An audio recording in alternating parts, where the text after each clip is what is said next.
Welcome back to Planting Thoughts, the podcast where we dig deep into the psychology of how we think, why we believe what we believe, and what shapes our decisions. Sometimes without us even realizing it. And I'm back too, not from a beach vacation, but from a deep dive into 1692. I was in Salem, Massachusetts doing research on the witch trials for an upcoming episode. Awesome. Spoiler alert, mass hysteria and teenage drama go way back. Now, you know teenage drama has been around for time immemorial. Now, that sounds like a really cool way to spend your summer. And I actually thought you were off joining a coven. I tried. They didn't accept my application. Yeah, well, welcome back, Manon. We missed you. I missed you. Was it really missing me, or was it because I help with the soundboard? Well, that and the fact that you make me sound like 20% smarter by comparison. Well, I do it for a noble cause.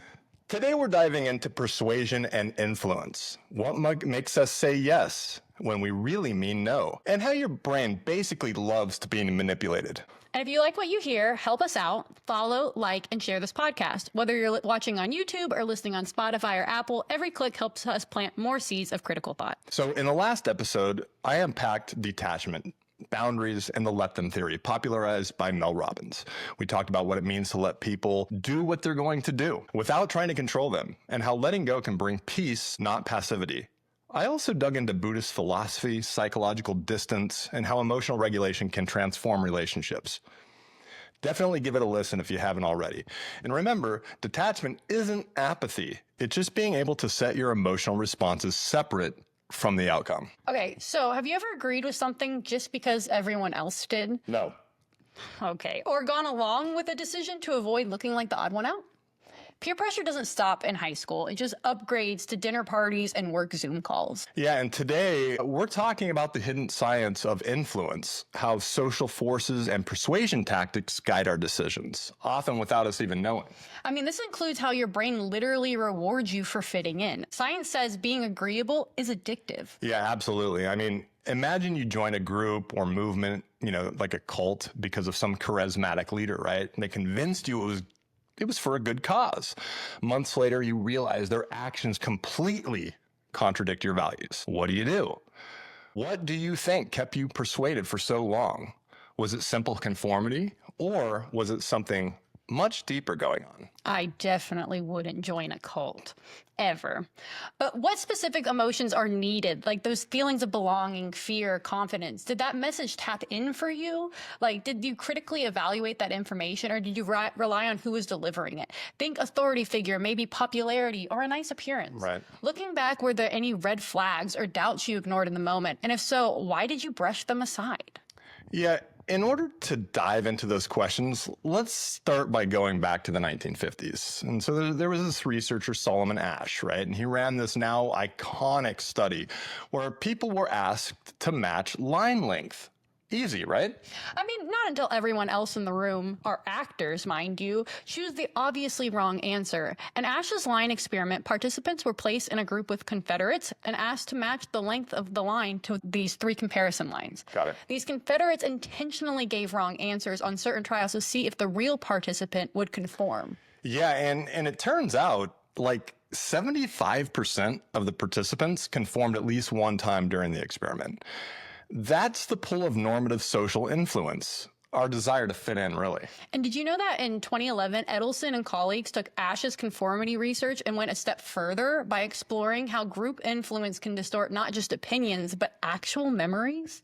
Participants first watched a video of crime, I think, and then they were placed into like a group setting where they were given false information about what other people remembered from this video. And despite having seen the video themselves, about 70% of participants conformed to the incorrect group memory. And strikingly, around 40% later recalled the false details as if they were true, showing that social pressure can literally rewrite our memory. And this kind of highlights how vulnerable memory is, especially to group influence. These are emotionally charged situations or even ambiguous situations that can cause issues. Yeah, no kidding. I mean, they literally reprogrammed memories. The participant's brain showed changes in the hippocampus, the amygdala, and these are the places where emotion and memory live, really. And this is kind of where Elizabeth Loftus comes in. She proved how fragile memory really is. Right. Change a single single word and people not only misremember, they invent details. And this is a concept known as framing. Yeah, framing, right. And we should also mention 2000 study by Burns using an fMRI. And the study was aimed to investigate what happens in the brain when people conform to group opinions, even when the group is clearly wrong. Specifically, it looked at whether conformity is driven by a desire to fit in, so social pressure, right? Or by actual changes in perception or belief. Now, participants conformed to the incorrect group consensus about 41% of the time. They found that social influence doesn't change opinions, but it also changes perception. When participants conformed, their visual cortex was active. They were literally seeing things differently. Now, the brain seems to update perception in line with group norms, even when those norms are incorrect. I mean, there's also the 2020 study by Capps and colleagues that they wanted to understand how and when people change their preferences or decisions based on others' opinions, and whether confirmation bias plays a role. Specifically, it investigated whether people are more likely to incorporate others' opinions when these opinions align with their own pre-existing beliefs or preferences. They showed how people's moral decisions were swayed by seeing the preferences of others. And it reveals a social confirmation bias. We're more receptive to other people's opinions when they align with our own. True. So this is reinforced by reward-related brain responses, which may make it harder to learn from a disagreement or correct that misinformation. Gotcha. Even our values aren't immune to influence. Yeah, it all adds up to this.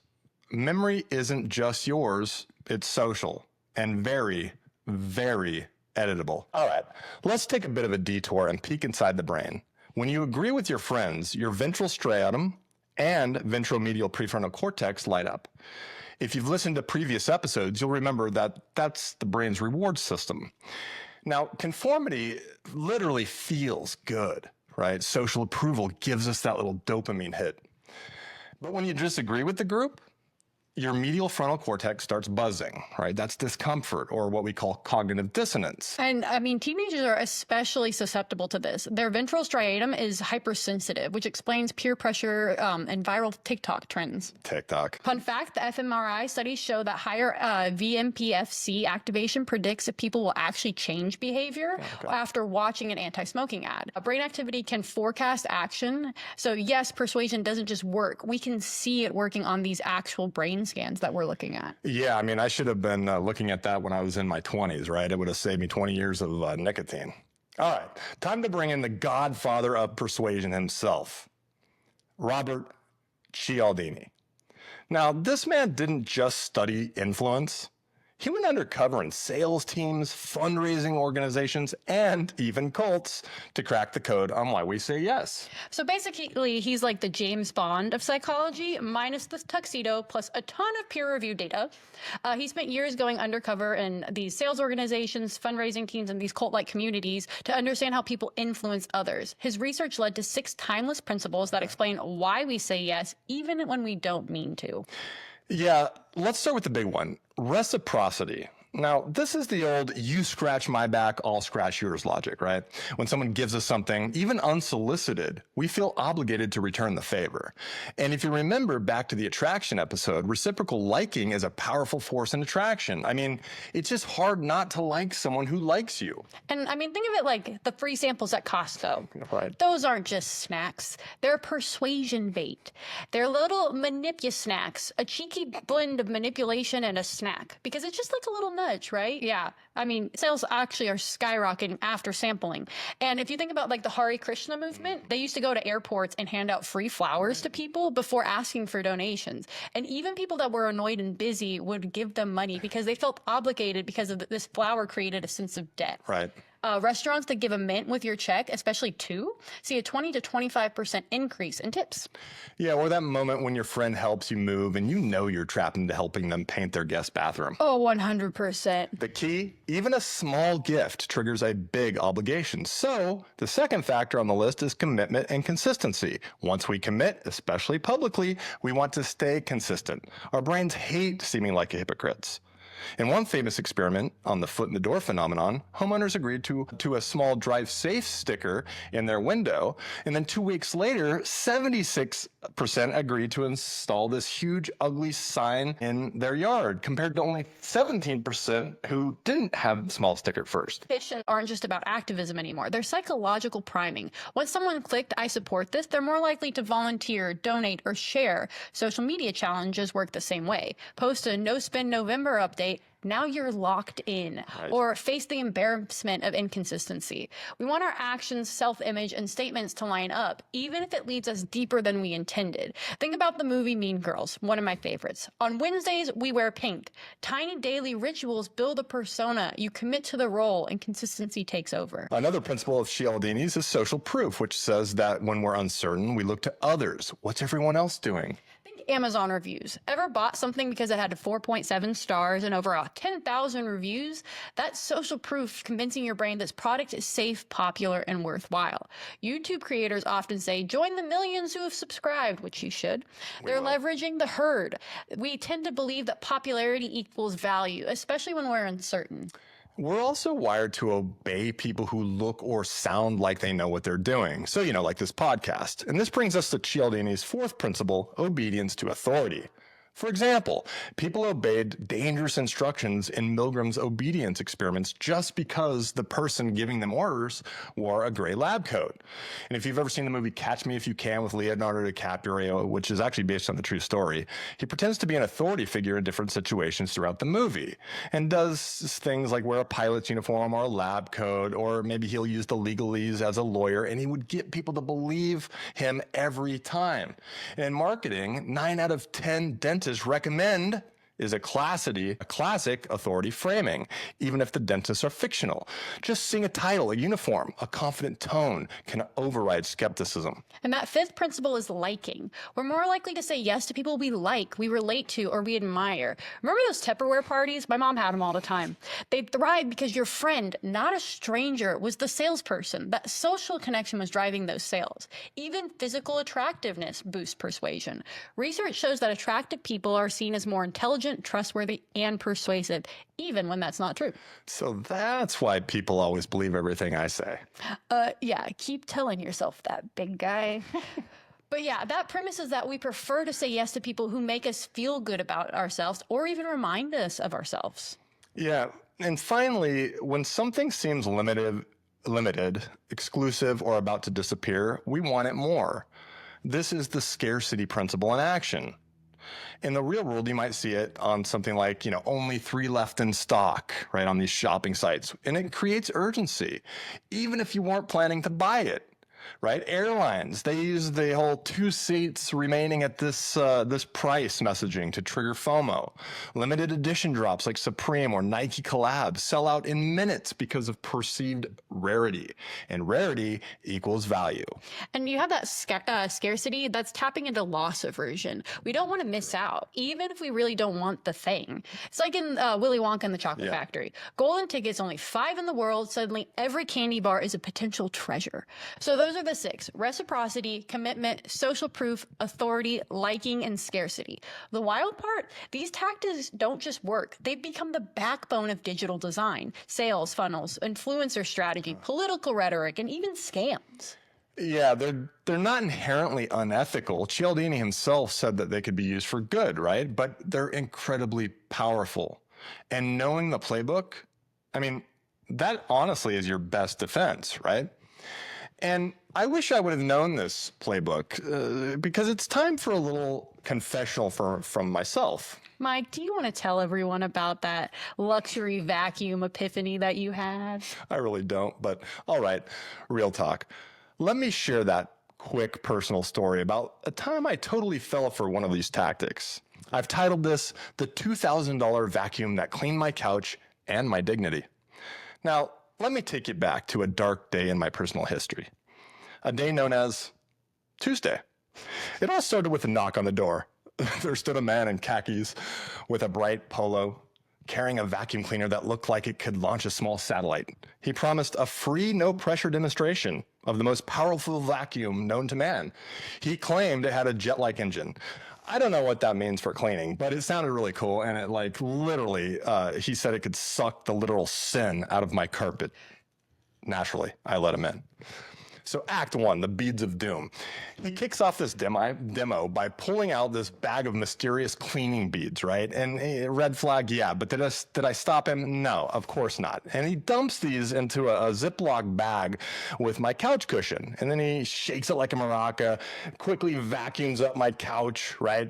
Like he was performing at Carnegie Hall or something. And I sat there awkwardly while this man in slow motion cleaned my living room.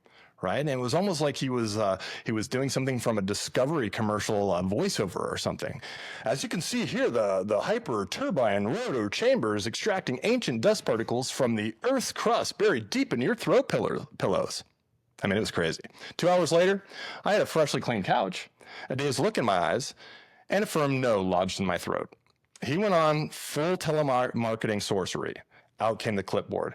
Out came the contract. Out came the line. Let me call my manager and see if I can get you a special deal, right? And so he steps outside and like he was going to negotiate some kind of like hostage release, right? And 5 minutes later, he comes back in. He's like, "Good news. We can do it for $16.99." Cheap. And I told him no again, kindly, then firmly, then with the body language of a man trapped in a hostage situation. And still, he lingered.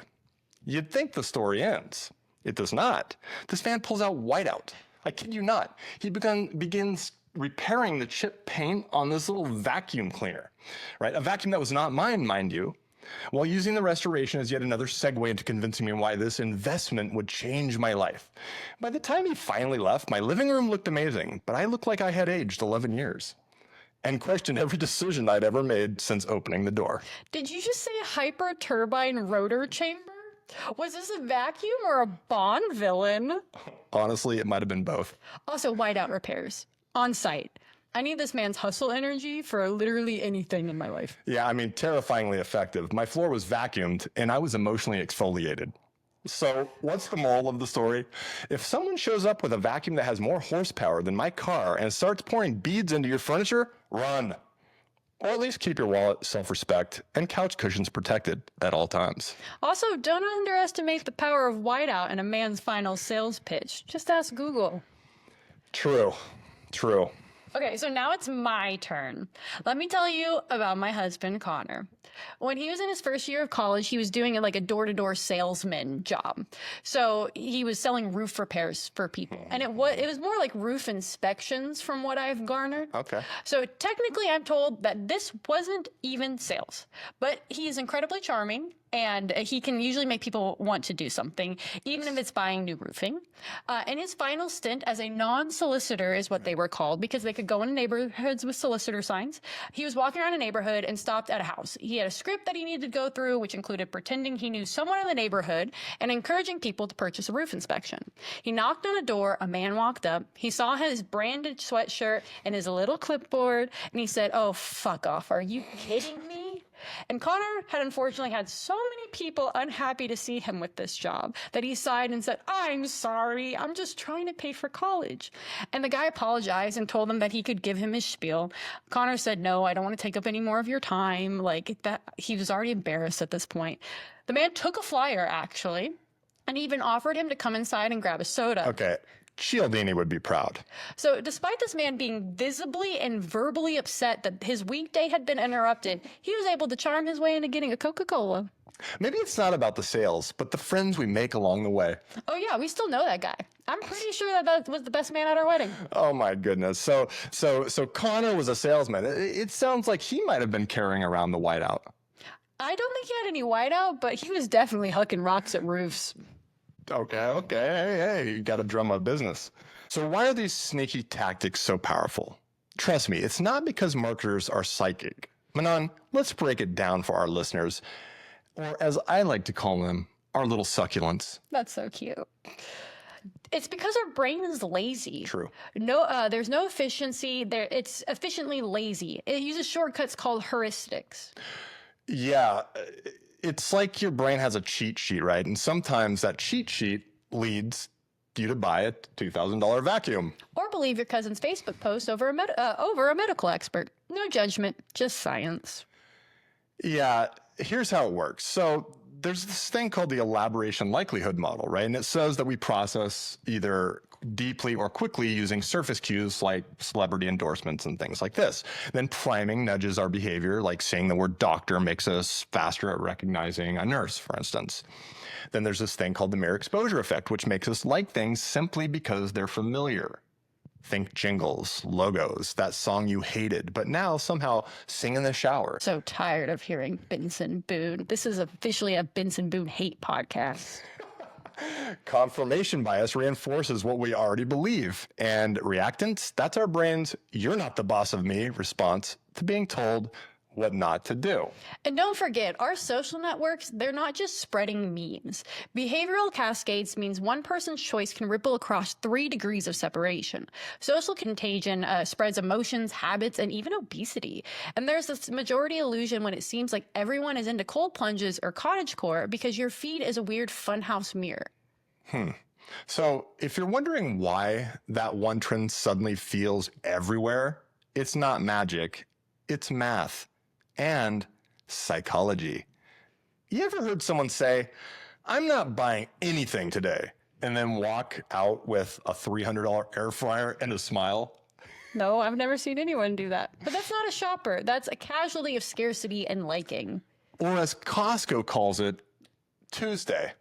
So, Manon, what did we learn today? Your brain loves shortcuts. Your memory, super flexible. True. And vacuum demos are psychological warfare. Exactly. Stay alert to these tactics. Stay curious. And always question that limited time offer. So we would love to hear your persuasion story. Drop us a DM or voice memo, and we might just share it on the air. So, Mom, I'm talking to you. Yeah, Mom. Both of our moms. Both of our moms. Wait, my mom is no longer with us, but my other mom, she's still here. Yeah, your stepmom better be writing into us. And if you like this episode, give us a follow, a share, or an aggressively persuasive 5-star rating. And definitely join the millions who've subscribed. Millions. Until next time, keep planting those thoughts, and maybe don't let anyone vacuum your couch for free. See ya.